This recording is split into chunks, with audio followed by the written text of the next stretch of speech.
is Ruel's Running Podcast, a podcast about running, health, family, play, and an NSNG lifestyle. And now, here's your host, Ruel.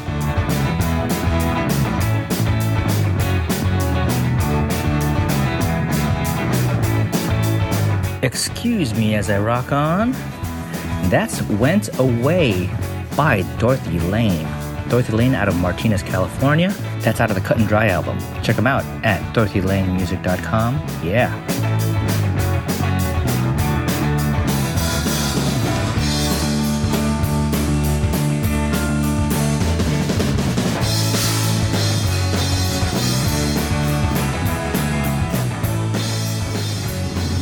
Oh, hey everybody, it's Ruel Abadam. Where to begin? I hope everybody's doing well. Welcome to Ruel's Running Podcast. That is Ruel, like kangaroo, and then the letter L, and then you kind of merge it together to make Ruel. Just don't call me kangaroo, but you can say, what the L?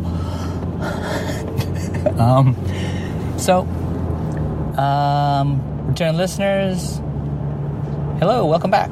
New listeners, hey. Welcome to the land of podcasting. Podcasts in at least this little niche, nook, cranny, crack of it all, of the podcast sphere. God, what's going on? I hope everybody's doing well. Ruel's Running Podcast is a podcast about my running and running in general, time to time, about some health-related things, family, and you can't have running and family and not have play. And for those who are new, I subscribe to the NSNG lifestyle. So when I talk about running, it's often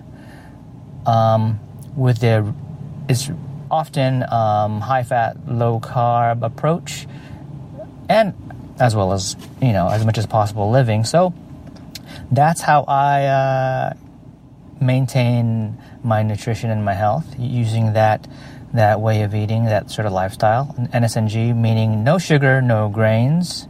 For the folks who are new to NSNG, I'm also an admin to a private Facebook group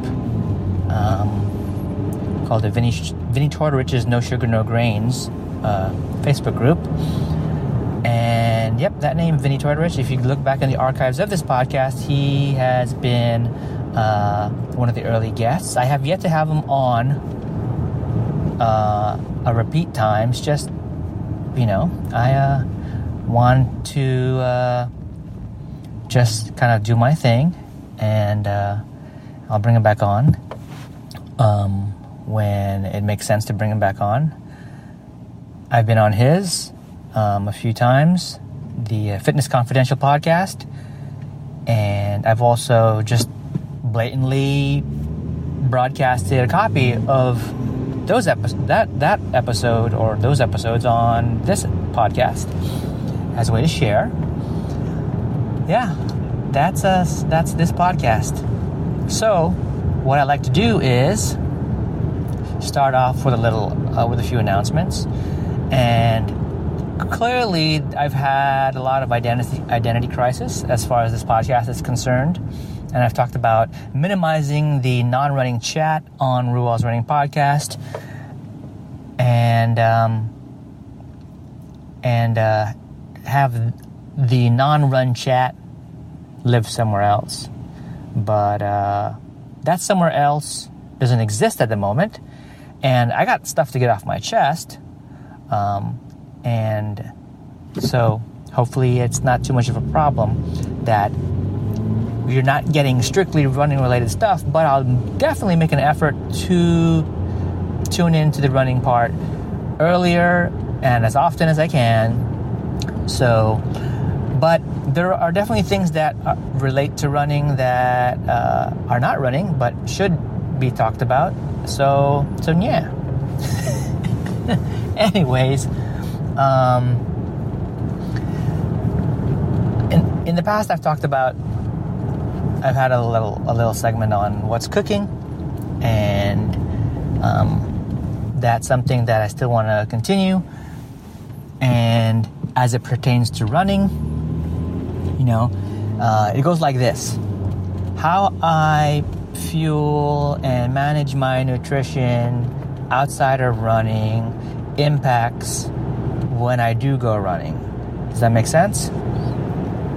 For a bunch of folks who already know me and know NSNG, know things about high fat, low carb, in the keto realm, and fasting, and those topics and conversations have been had in this podcast. And I say conversations, which is kind of ridiculous because most of the podcasts have been just me, so I'm talking to the podcast listener, and it's one way, so it's not really a conversation, it's just me sort of broadcasting. So at any rate, you know what I'm saying. So with that, what's cooking? I've been doing cooking, and it's been great. I did some awesome grilling recently. I did the beef short ribs, sort of the cross-cut style, the flank style, I guess is what it's called, or the Korean style short ribs. I grilled that. I often marinate it with some ginger and some onions and some sesame oil, and I put a little bit of coconut aminos. That's generally it. Oh, black pepper and salt, and so that's nice. That's very simple and basic. But what I've been doing lately is the pork rack of ribs, or the pork spare ribs, and I really am digging it. It's kind of new to me, and I picked up on a way that I can cook it and it would be not dry and it would be awesome. And generally, and folks who are fans of spare ribs probably already know how to do this, but in case you don't, maybe this is a tip that you could use. And how does this relate to running? Well, again, how I fuel when I'm not running impacts when I do run, and I'll talk about some running and some running thoughts after I get past this segment, so hold your horses. So I'll basically dry rub salt, pepper, some what do you call onion powder, garlic powder, and paprika onto the meat, both sides. Oh, before that, I would pull out that thin layer of membrane, at the back side of the ribs.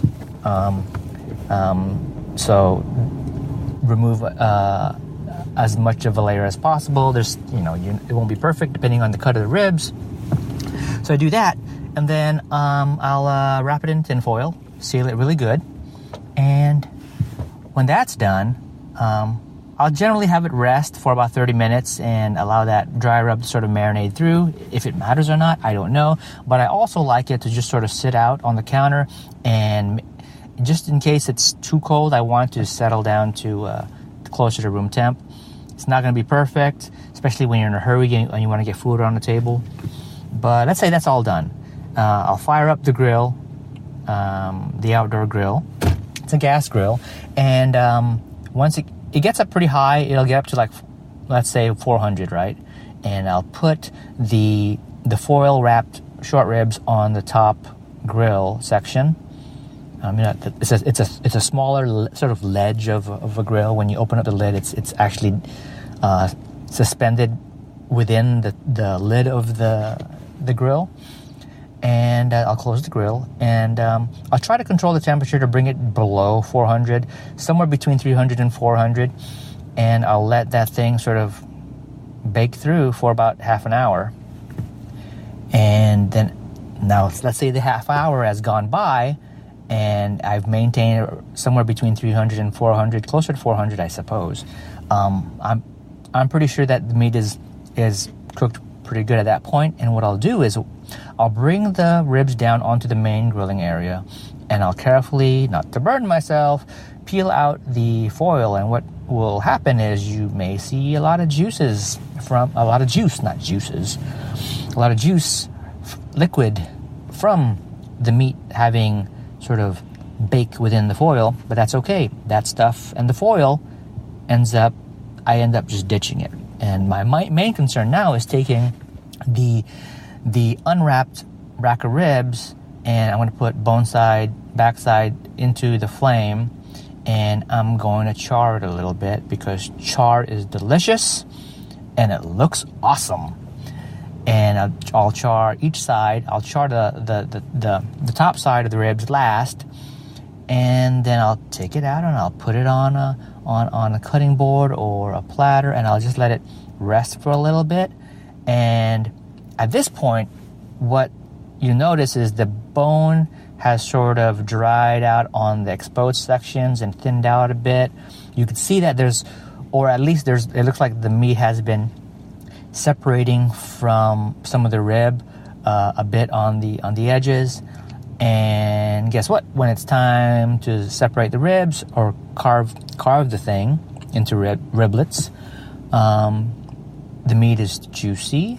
It's got a nice, not much of a crust, because that wasn't the goal. But charring can offer a little bit of a crust, a texture.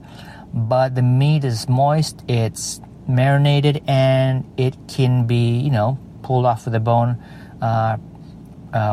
pretty good. And you end up with a clean bone because you want to take the bone and you want to sharpen it very sharp and put it on the tip of a dowel, and at the other end of the dowel put feathers and have yourself a nice little arrow. But no, back to the ribs. When I can pull the meat off of the ribs, that's a good rib day. And when the meat isn't dry, that's a good rib day. So that's what's been cooking, and that's what's been keeping me sated on meals at the end of the day. And because on those days, like yesterday, I may have had a lunch run that was, say, an hour and 15 and involved a lot of climbing and descent in the streets of San Francisco with Carl Malden and Michael Douglas. Do you guys remember that TV show? If you are younger than 45 or 44, maybe not.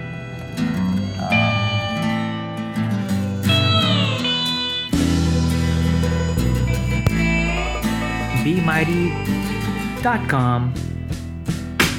Play your Spotify music on the go without a phone or internet connection. Mighty. Folks, I picked up a Mighty a while ago from the good folks at Mighty to test out, try out. It really, really, really reminded me of some other device that I used on the go, and you should check it out. It plays Spotify playlists and podcasts, and it works with Bluetooth and wired headphones. It stores more than 1,000 tracks offline with up to 5 hours of listening time. And there's wireless syncing involved through a mobile app, and it's drop-proof and water-resistant. Check them out. It's a little tiny device, and you can listen to your Spotify music and your Spotify podcasts, and you don't have to carry your phone once you've got it all synced. You can just have this little thing. It's about an inch and a half or so by inch and a half square. And check them out at ruelsrunning.com/partners. Click on the Mighty link and see what they got. They come in 3 colors. They come in black, white, and orange. Check them out. ruelsrunning.com/partners for Mighty Audio. Be mighty.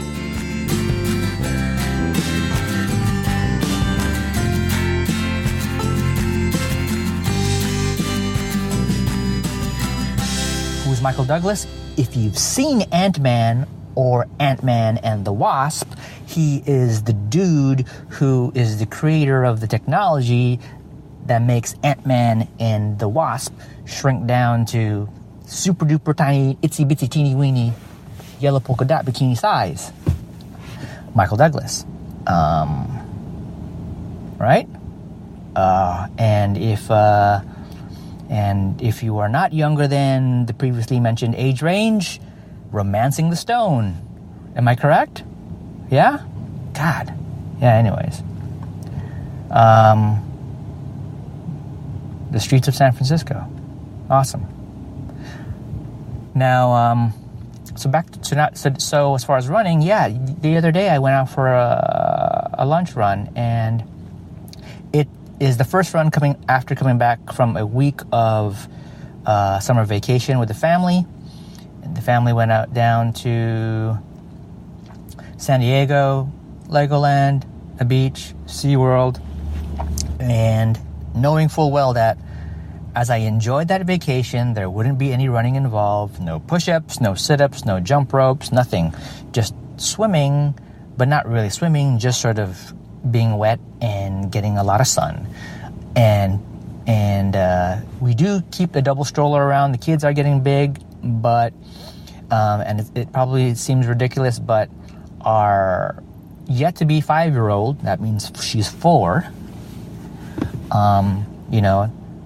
I'm sick and tired of carrying her all the time, right? When she's needy. She's daddy's girl. She has to be, because the other 2 are not girls, they're boys.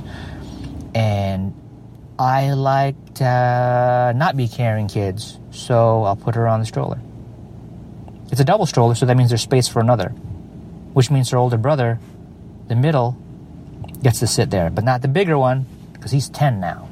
He can't sit there. He's just going to make it more difficult for me to push, a heavier loaded stroller.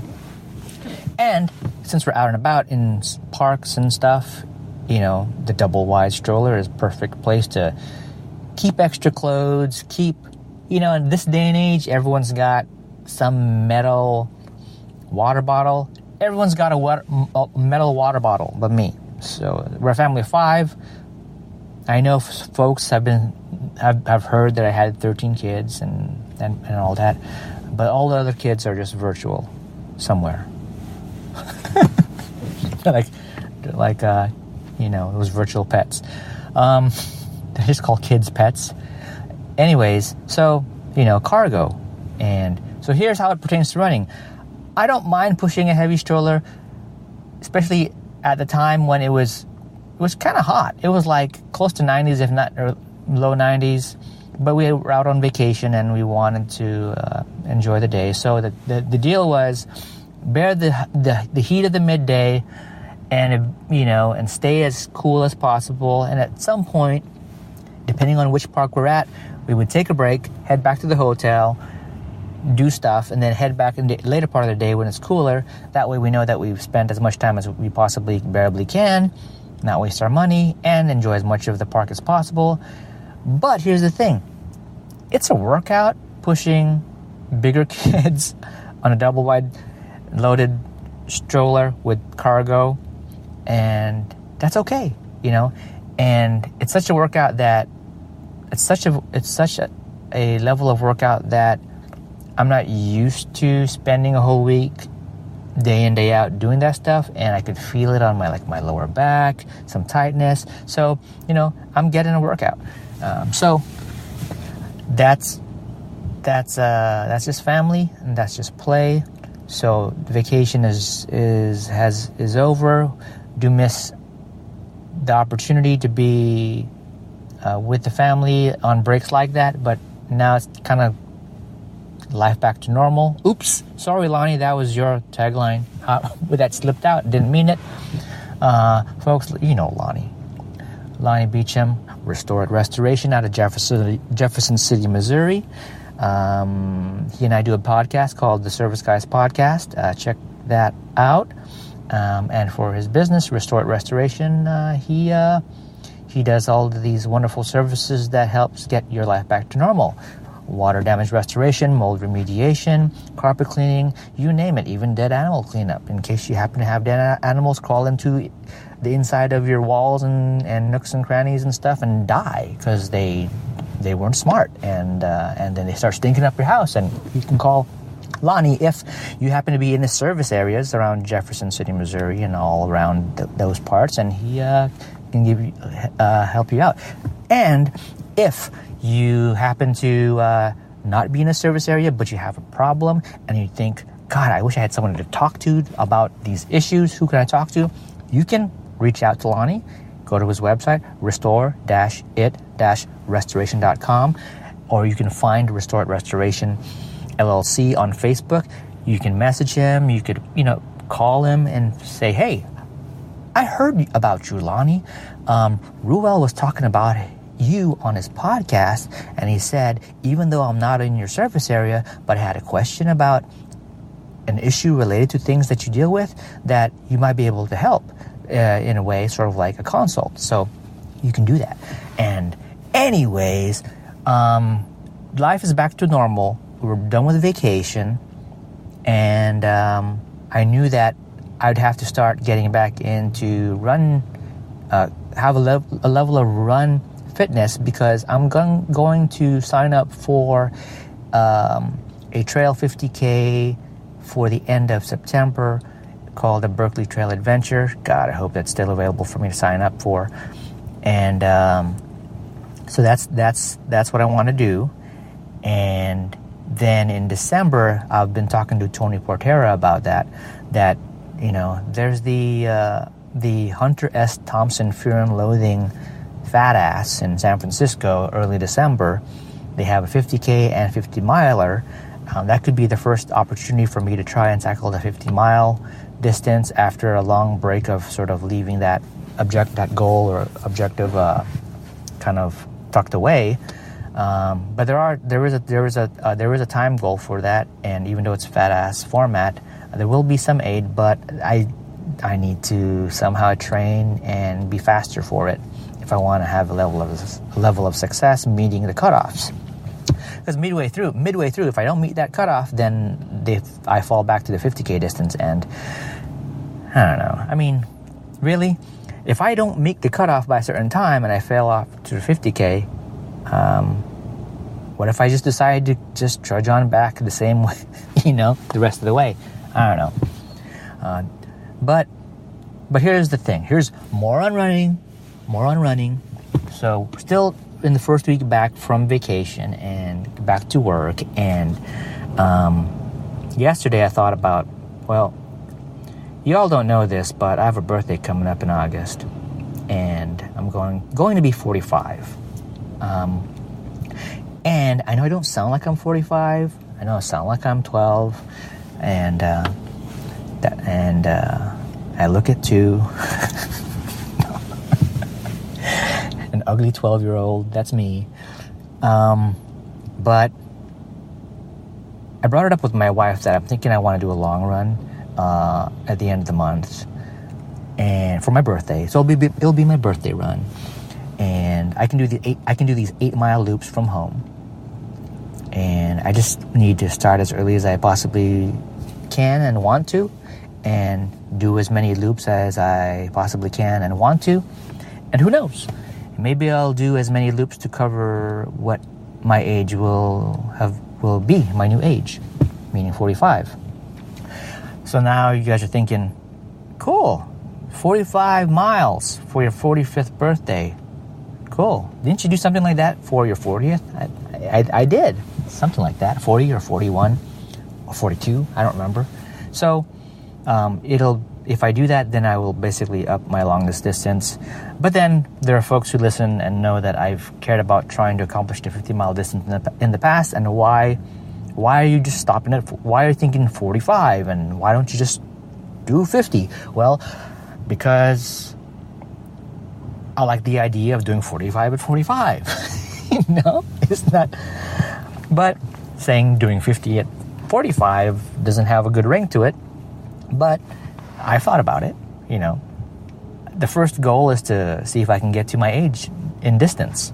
And then, depending on how I feel, if I want to shoot for another 5 more miles, and then I'd get that 50 mile off of my my bucket list, covering the distance, it would have been a solo mission. It would be a solo mission. It wouldn't have been an event. So a 50-mile event still would be something that I would have to work towards. But hey, at least I would know how far I can take myself. So that's that. And it's a day later and from the first run back from vacation, and I'm feeling it. I ain't gonna lie. But and I don't know if I can describe it as good or bad. It's definitely not bad, but it definitely is a level of sort of fatigue or discomfort or tightness that tells me that I need a rest. And this is just how it's going to be for me at this age.